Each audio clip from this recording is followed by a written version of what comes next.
ধরনের ব্লুটুথ স্পিকারই তো দেখেছেন। বর্তমানে আমার সামনে যে স্পিকারটি দেখতে পাচ্ছেন এটা হচ্ছে হ্যাবিট SQ116BT, যেটা দেখতে হুবহু একটা লাগেজের মতো, অর্থাৎ ট্রলির মতো।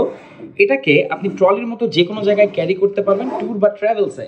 এটার পেছনেই এই যে নিচের দিকেই চাকা দেওয়া আছে, সো আপনি যে কোনো জায়গাটাকে ক্যারি করতে পারবেন। পেছনে যেহেতু এসেছি, এই পেছনের কিছু জিনিসগুলোর ব্যাপারে দেখা। এখানে ভলিউম নব আছে, মাইক্রোফোন পোর্ট আছে, এখানে অনেকগুলো বাটন আছে, একো অর্থাৎ আপনি মাইক্রোফোনে ইনবিল্ট একো পাবেন, মাইক্রোফোনের ভলিউমও কন্ট্রোল করতে পারবেন। এখানে আপনারা 6.5 ইঞ্চি দুটো স্পিকার পাচ্ছেন, সো সাউন্ড কিন্তু যথেষ্ট লাউড হবে। আর ট্রলির যে হ্যান্ডেলটা আছে এটাকে কিন্তু আপনি চাইলে অ্যাডজাস্ট করতে পারবেন আপনার পছন্দ মতো, বড় বা ছোট করতে পারবেন। খুবই জোস আর খুবই অসাধারণ একটা ব্লুটুথ স্পিকার। এটা কিন্তু খুব অসাধারণ সাউন্ড প্রডিউস করে।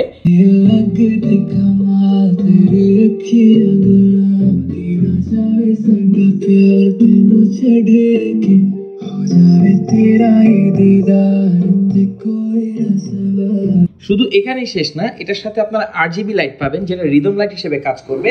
সাইজ আর শেপ কিন্তু মোটামুটি কমফোর্টেবল যে কোনো জায়গায় ক্যারি করার জন্য। আর এটাতে পাচ্ছেন ব্লুটুথ 5.0, সো মোটামুটি ল্যাটেন্সি ফ্রি একটা কানেকশন আপনারা এতে পাবেন। এতে পাচ্ছেন আপনারা 2400 mAh এর একটা ব্যাটারি, সো মোটামুটি ভালো একটা সময় ব্যাকআপ দিবে।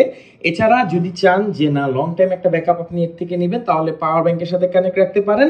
এই কম্বোটির সাথে কিন্তু আপনারা এই মাইক্রোফোনটিও পাচ্ছেন। চলেন এটা কানেক্ট করে দেখি এটার ভলিউমটা কেমন। এই মাইক্রোফোনটাকে কানেক্ট করা খুবই ইজি, জাস্ট এটাকে পোর্টে ইনসার্ট করে দিতে হবে, দ্যাটস ইট। অলরাইট, এখন আমরা কথা শুনতে পাচ্ছি এই স্পিকারটি দিয়ে, আর আমি কিন্তু এটার সাথে আসা মাইক্রোফোনটি দিয়ে কথা বলছি। এই যে মাইক্রোফোনটি, সাউন্ড কোয়ালিটি তো শুনতেই পাচ্ছেন। সো ট্যুর বা ট্রাভেল বা ছোটখাটো গেট টুগেদারে কিন্তু এখন এরকম একটা স্পিকার অবশ্যই থাকতে হয়। এটার প্রাইস হচ্ছে 5,000 টাকার কম। সাধারণত এই স্পিকারগুলোর প্রাইস 15 থেকে 20,000 টাকা হয়ে থাকে, বাট যেহেতু এটা হ্যাবিট কিন্তু বাজেটে অসাধারণ স্পিকারগুলোকে নিয়ে আসে। আসেন এটাতে একটা গান প্লে করি।